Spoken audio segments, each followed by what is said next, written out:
All right, on. Are we recording?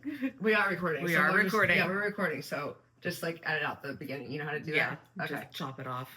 Yeah. All right. Or do you want to introduce yourself first, then I'll come in?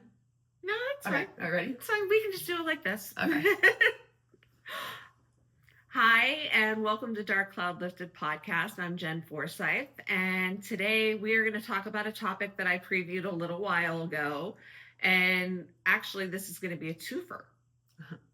So we have two topics going today. The first one is going to be trauma, and it's a little bit of a sudden trauma. I should even put it like that, because we're going to probably do a later episode on actual trauma, but this one is one that hits out of nowhere. And basically you are just going along your happy way, and then all of a sudden a tragedy hits out of nowhere. And our guest today, Taci Kovacic, is going to tell you about her tragedy, and I'm going to tell you a little bit about mine as well. But she's also going to tell you about what to do as far as getting yourself out of it. The best that I can. There is no book. There is no book. But go ahead.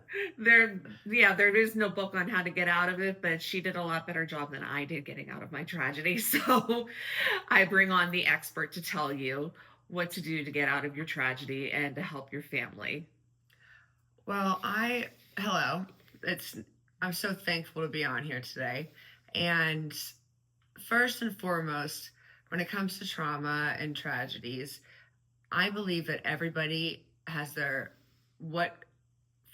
trauma, and there's no tragedy to the person that is less than to me. You can come to me and say that you stubbed your toe that day and it was so awful. And then usually people will say to me, oh, it's nothing like what you've been through. And, stubbing a toe is a very, that's the bottom of the barrel. But let's say they got in a car accident, or somebody in their family died, and they'll say, oh, but it's nothing like you've been through. Trauma is trauma. It's how it affects your body.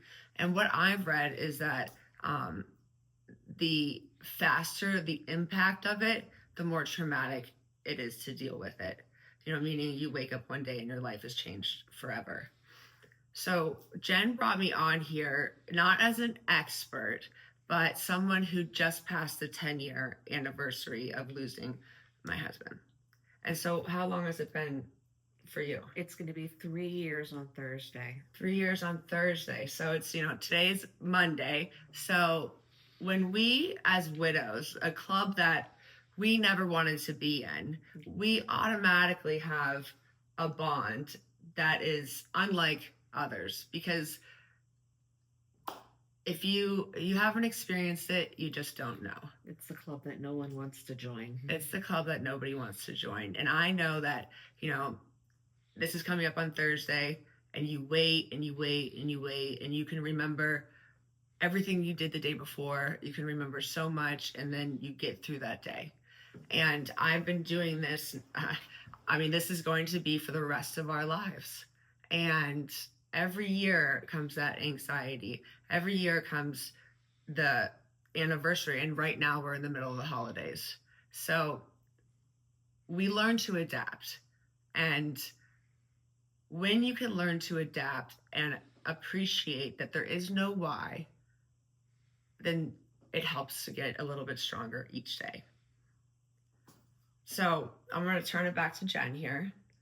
And that's basically it. There is no why, unfortunately. I don't know why somebody was on the road that day and ran into my husband, and I don't know why my kids have to grow up without a father. And it's just, the trauma of it is just unbelievable, and you have to find a way to get past that. But we definitely want to hear your story, because yes, it basically starts with your husband passing away. You just basically, he went to go run a 10-mile race and he never came home. Right. And just like a car accident, he just never came home. When I woke up that morning, I actually did not make it to the race that day. It was the EQT 10-miler on October 25th, 2015. And the reason I didn't make it to the race was because my 5-month-old son had me up all night. And so we had a 3-year-old. She was a week away from her 3rd birthday, and a 5-month-old son. And my husband, Michael, we were both 32 years old. He went to CrossFit every day at 5 in the morning. You would have never known that his heart could go into an arrhythmia and kill him.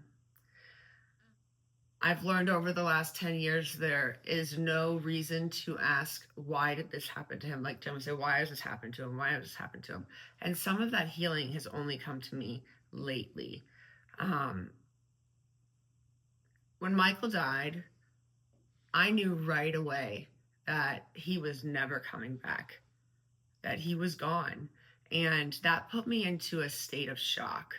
And it overtook me for a really long time. And I was not alone with my little kids. I had a whole bunch of friends and a community that stepped in to help us. And that is one of the things that should be in the guidebook, that it's okay to talk to a widow or a widower about the person that they lost. You don't have to hide it. We know. And mentioning their name doesn't make us upset because we repeat it in our heads constantly. For me, when people would talk about Michael, or I have the chance to talk about Michael, it's absolutely healing.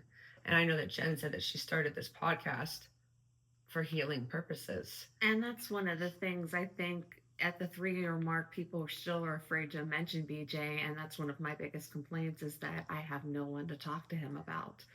And I want people to know that it is okay to talk to people about their late spouses. And I actually encourage it.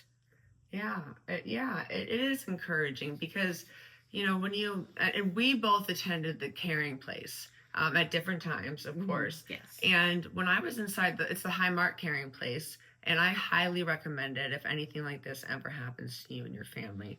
It is a child. If you have children and you lost a spouse, it takes your children into a separate room for counseling, and then you go into a room full of widows, and everybody has the same questions.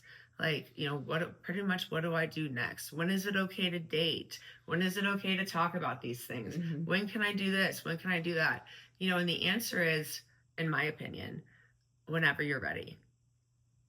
The judgment that is on top of you after you lose your spouse is insurmountable because everybody has an opinion. So it wasn't just my husband who went through this, and myself and my family who experienced this intense loss overnight. My daughter was also in an accident, and that was 7 years later.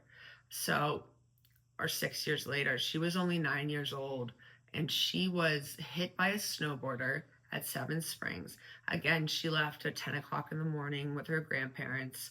I thought it was just a regular Sunday. And then they called shortly after and said that there was an accident. Whether that was on the turnpike or what was going on, I had no clue. But they said it was Josie. And that's all I knew at that time. The next phone call I got was that she was being life flighted.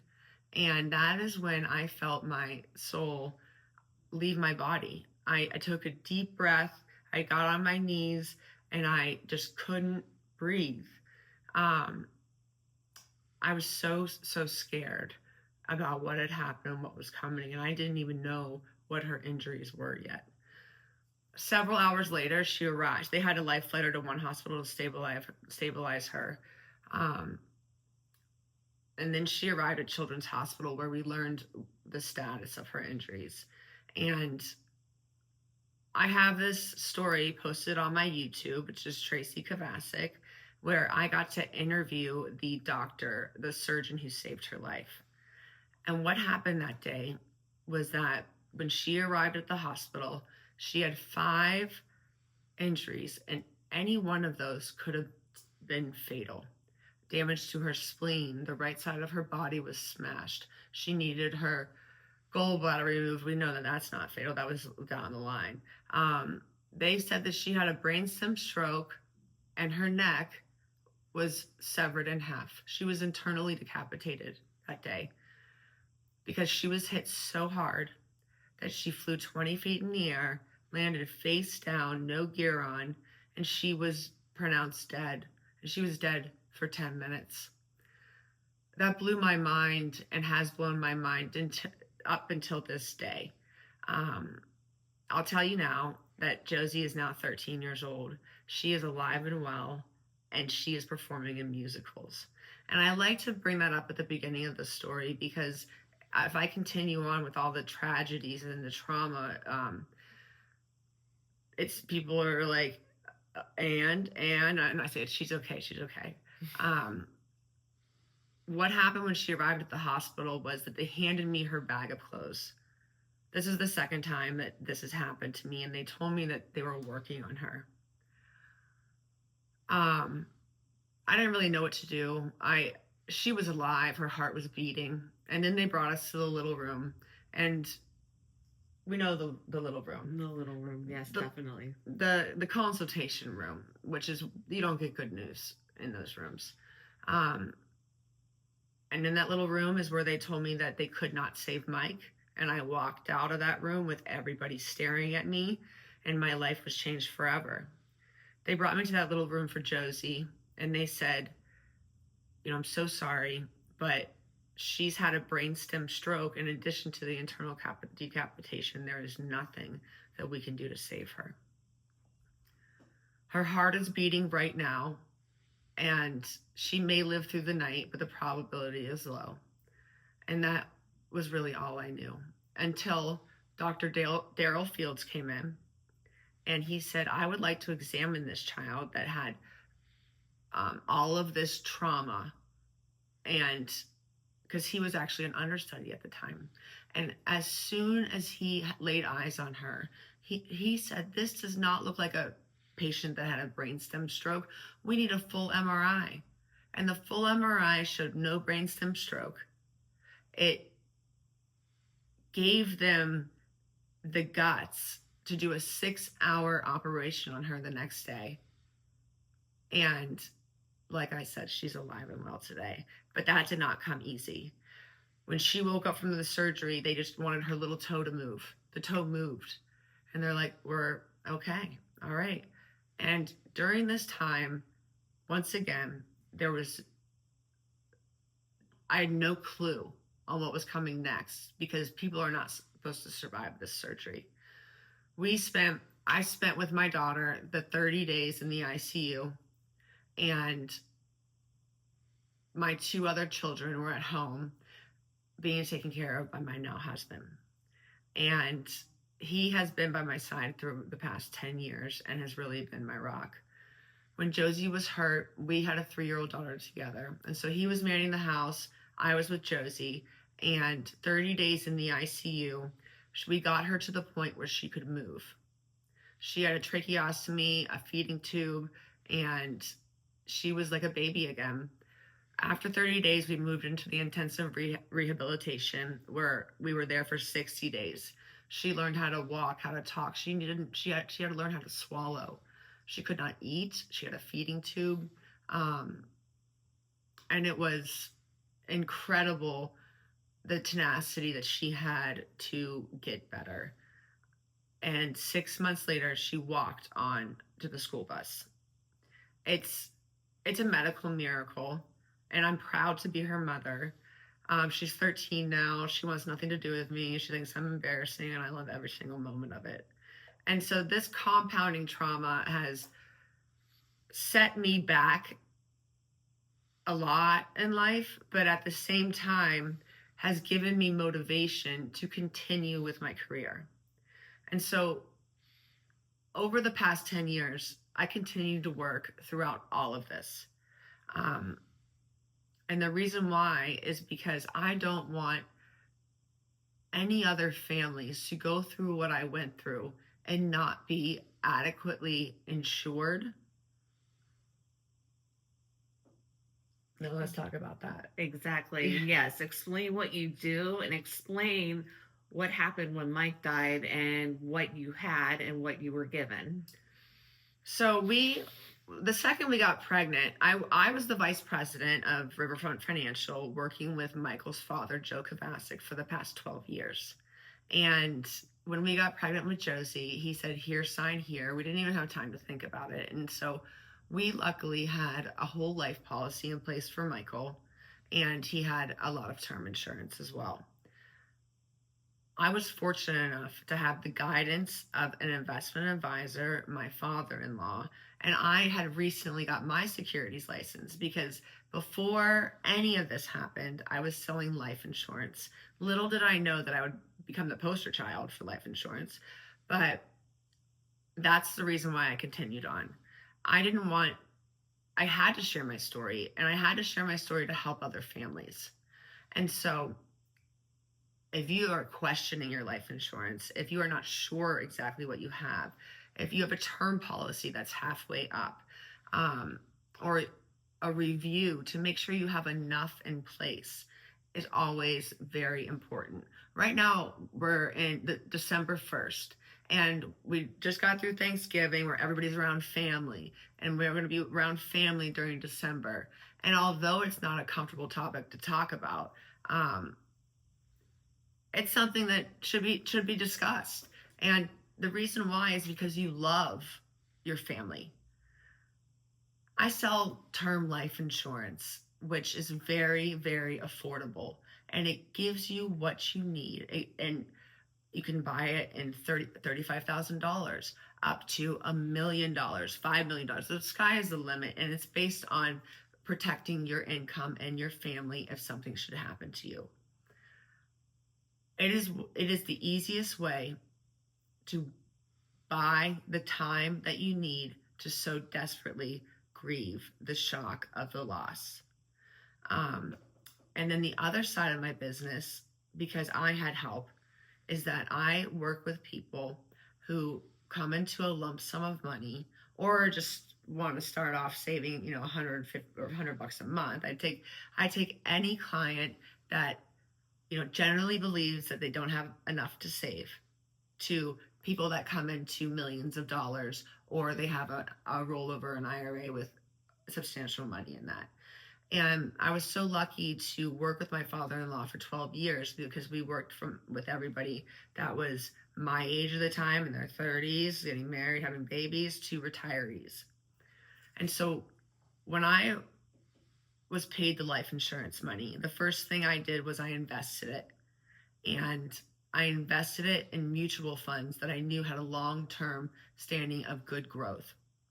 Now, I also paid myself an income for 10 years. Well, yeah, for 10 years now.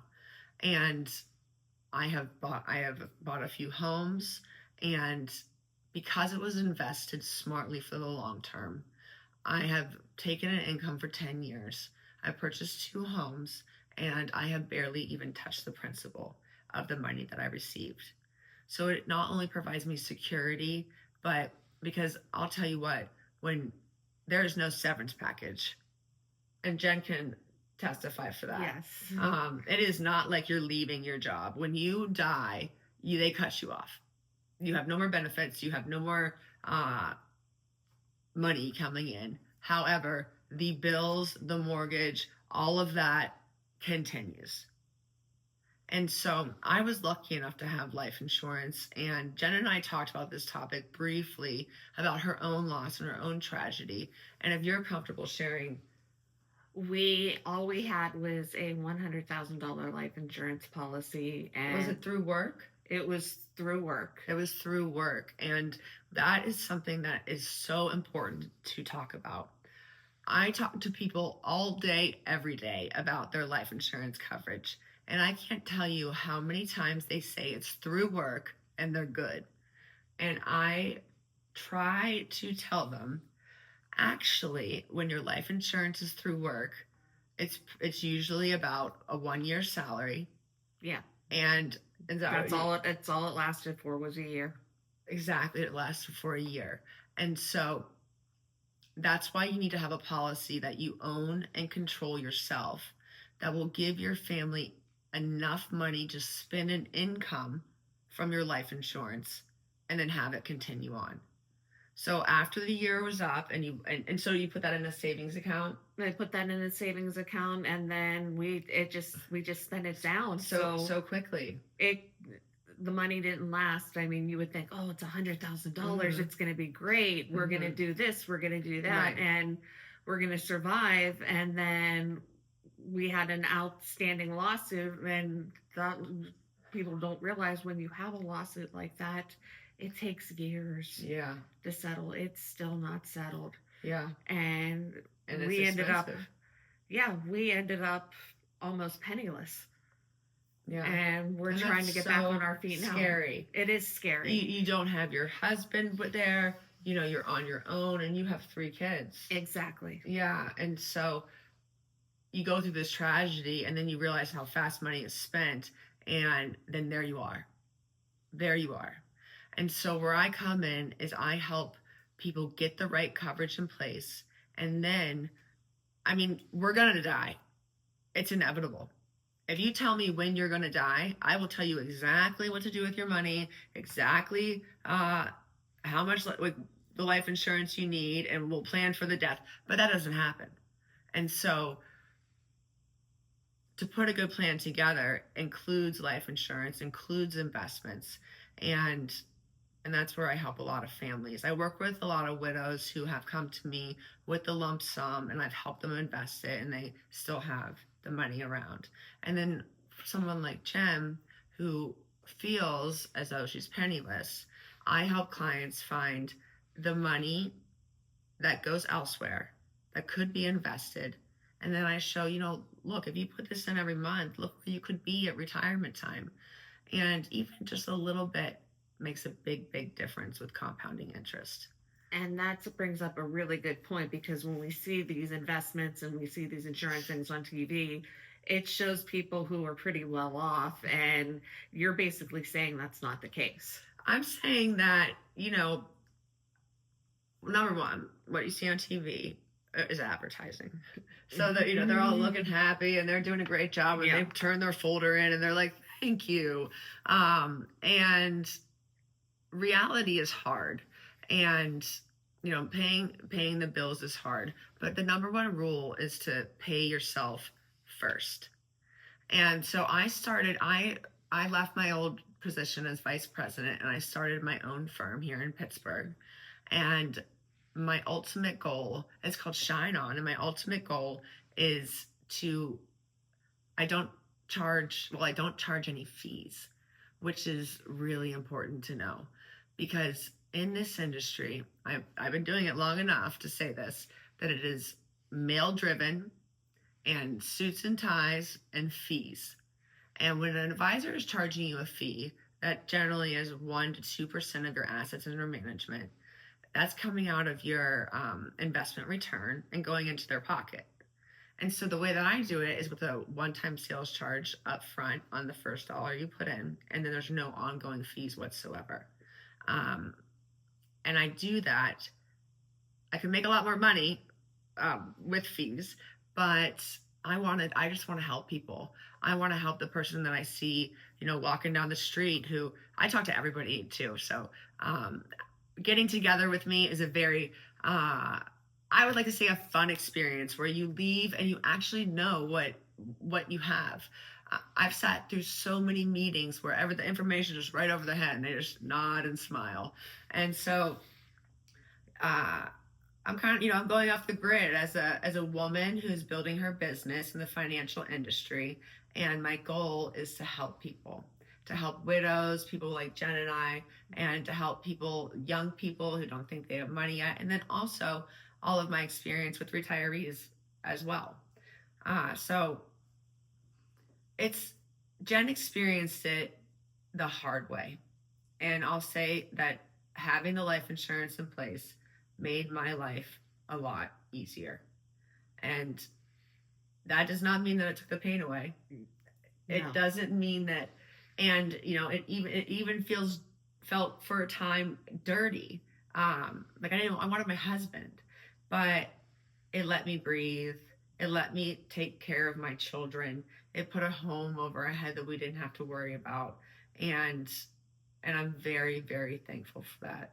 Um, if you ever want to book an appointment with me, I'm on Facebook, Taci Kovacic.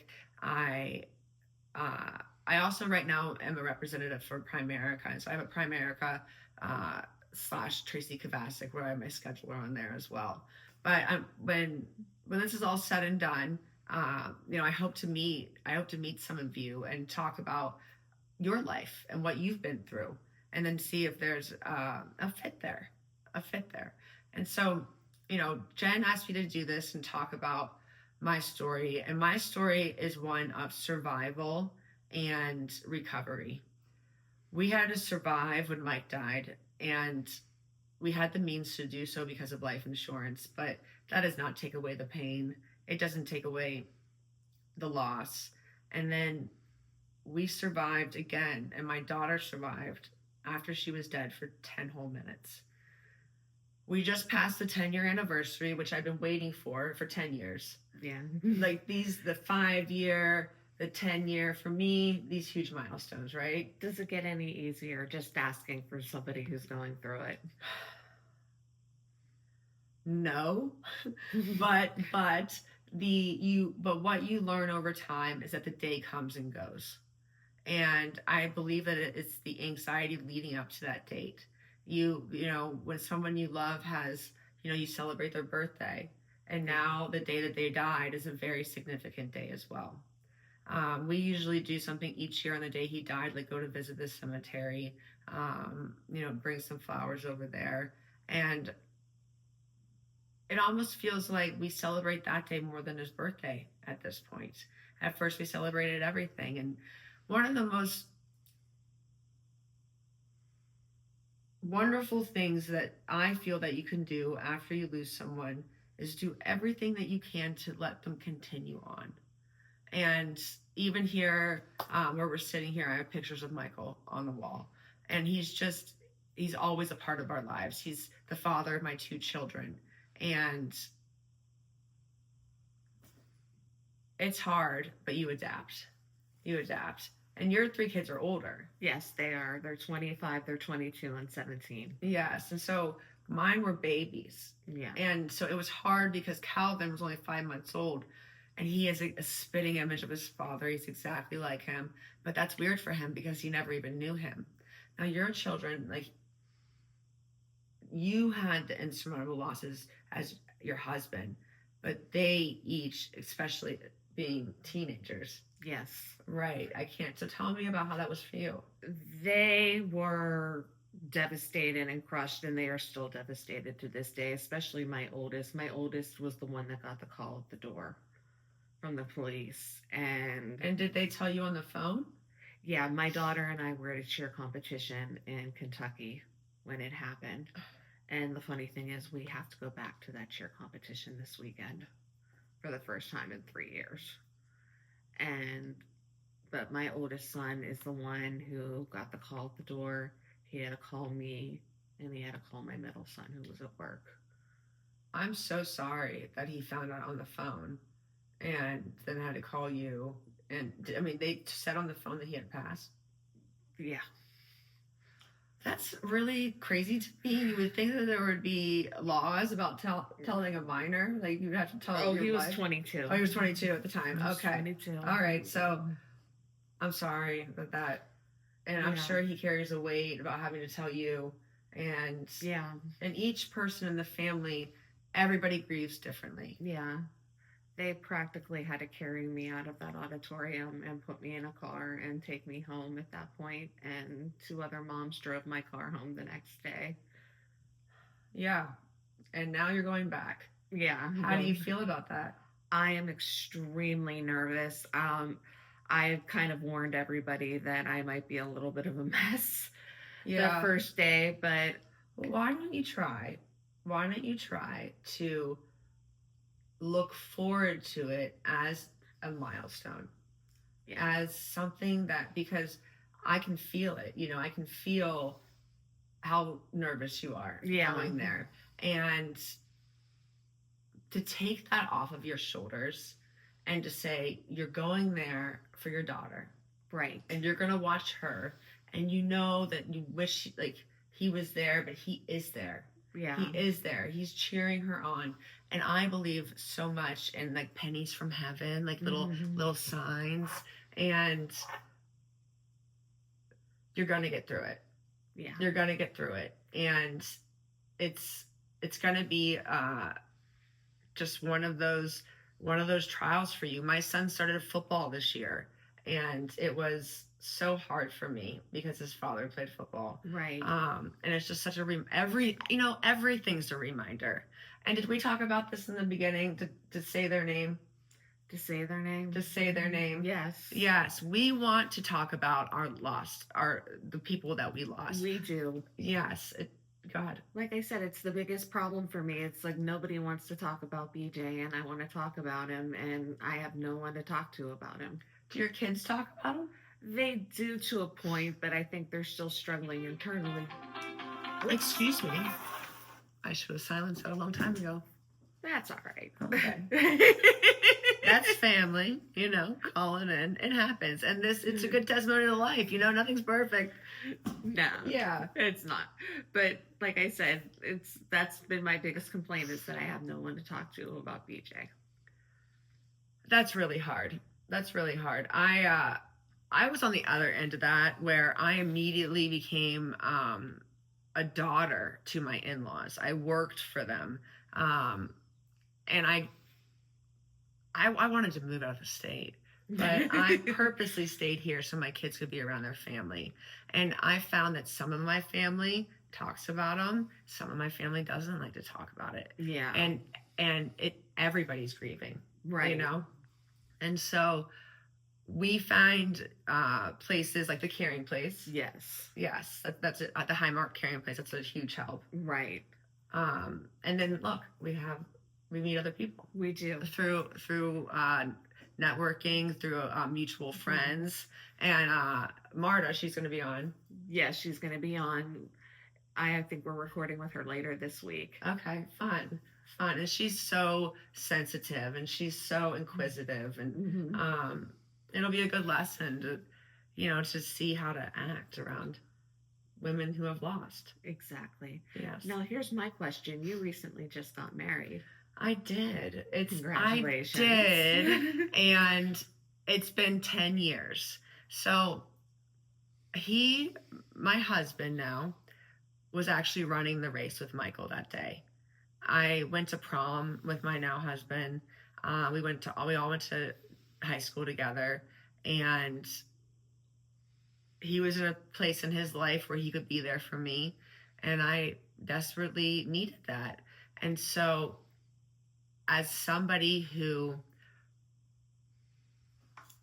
got into a relationship too fast, I will give you all about that. I will give you a few tips about what I learned. And I did marry this man, and we have fought for our lives. We fought for our relationship. We fought for our daughter, and we had one of our own, and we just got married.